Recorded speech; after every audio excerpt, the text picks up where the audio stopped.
As correspondências de palavra-chave mudaram. Ampla, frase e exata, há muito tempo já trazem comportamentos diferentes e eu já venho relatando isso no canal há muitos anos.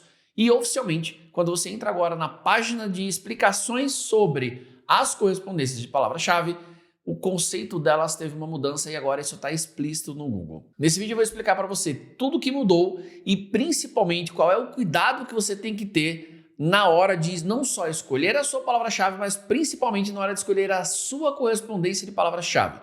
Isso pode impactar diretamente no seu bolso, fazer você trazer um público certo ou um público sujo e, claro, fazer você gastar mais se você não souber o que fazer. Então chega de papo, fica comigo porque o vídeo de hoje foi feito com muito carinho para você. Meu nome é Adriano Genini, eu sou especialista em marketing digital e sou criador do Máquina de Tráfego e Conversão, um treinamento completo que eu criei para te ajudar a vender na internet todos os dias. Inclusive, nos próximos dias, eu vou lançar uma nova versão do meu treinamento, onde vai ter um foco muito grande em inteligência artificial e como que a forma pela qual a gente atrai clientes na internet vai mudar. Se você quiser ser avisado assim que sair novidades, o link está aqui na descrição desse vídeo. E eu não tenho como te falar sobre os novos conceitos sem te trazer o antigo, porque para você talvez o antigo era o atual, era o mais recente. Então esse vídeo está dividido em partes. Eu vou explicar primeiro os conceitos básicos do que você achava que era correspondência, que é o antigo, para que depois eu possa explicar o novo. Então, se você já conhece algumas coisas, vai ter uma navegação aqui no vídeo para você poder passar aquilo que você já sabe. Nós temos 3 correspondências de palavra-chave: ampla, frase e exata. E se você é bem das antigas, você talvez lembre que antigamente existia uma outra chamada ampla modificada. Então a gente tinha 4. Ampla modificada, que eu amava, era a melhor de todas, na minha opinião. A gente tinha frase e exata. E aí, depois disso, a gente passou para ter somente ampla, frase e exata. A grosso modo, quando você usa correspondência exata, ela diz respeito, estou falando da antiga, tá?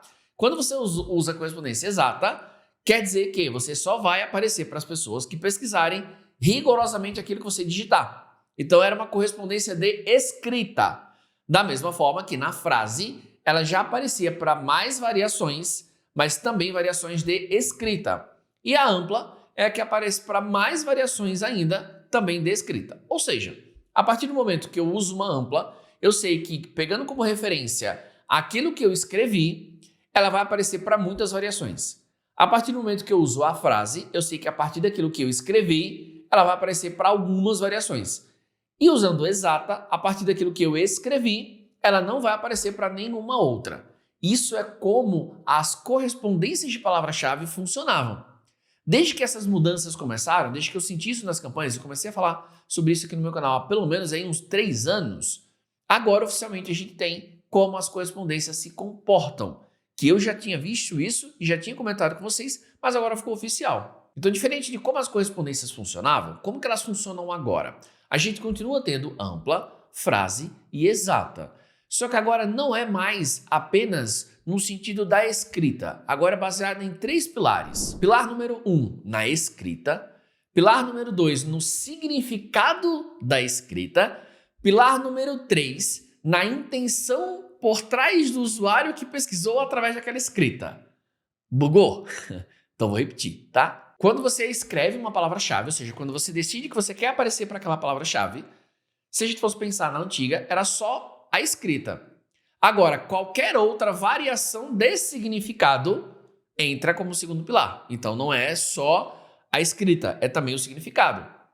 Agora, se aquilo tem outros significados, mas a minha intenção por trás da pesquisa pode ter um significado só para mim, que aí entra a minha intenção, o Google também pode entender isso. Então, olha só, sei que você deve estar pensando, pô, Adriano, mas dá para dar um exemplo prático? Sim, mas calma. O que muda na ampla, na frase e na exata? A ampla vai continuar sendo ampla, só que vai ser ampla. Preste atenção aqui na informação que está aparecendo para você. Ela vai ser ampla em escrita, ela vai ser ampla em significado e ela vai ser ampla em intenção. A frase, ela já restringe um pouco o quê? As variações de escrita, as variações de significado e as variações de intenção. Enquanto a exata restringe mais ainda as variações de escrita, de intenção e de significado. Então, como que a gente sente essa mudança assim já de cara? Você está lá anunciando com uma correspondência exata e aparecem variações que, para quem entendia esse conceito antigo, fala, cara, como que está aparecendo para variações se é exata? Porque o conceito mudou. Não é mais exatamente de acordo com o jeito que a gente escreve, mas sim, como eu falei, pela escrita, pelo significado, pela intenção. Então, na exata vai ser muito rigoroso, mas ainda é baseado em significado e intenção além da escrita. Na frase, menos rigoroso, e na ampla vai ser muito mais aberto. Então, o que muda na prática? Significa o seguinte: na hora que você está lá no planejador de palavra-chave, imagina assim, né? Você está no planejador, você está validando uma palavra-chave que você vai anunciar. Antigamente a gente só olhava para a palavra em si. Agora você não deve só fazer isso.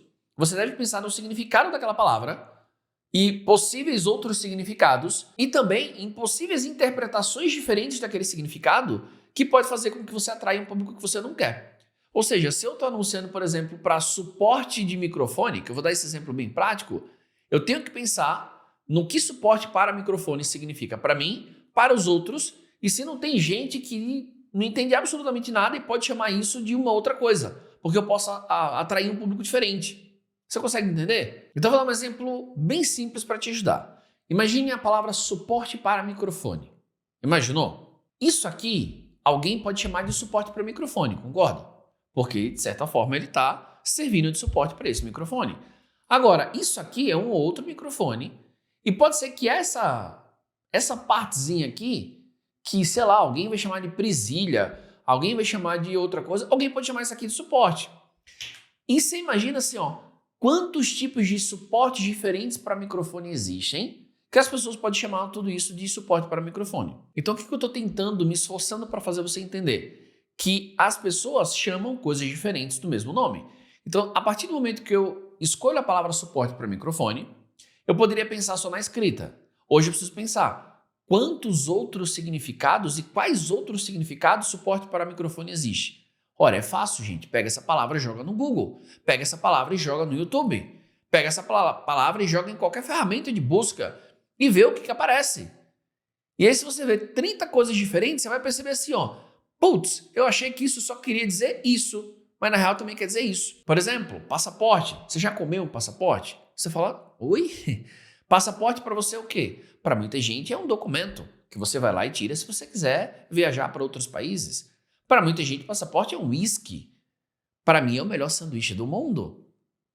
Você consegue entender? Fala, não, André, como assim passaporte é um sanduíche? É o melhor sanduíche da face da terra.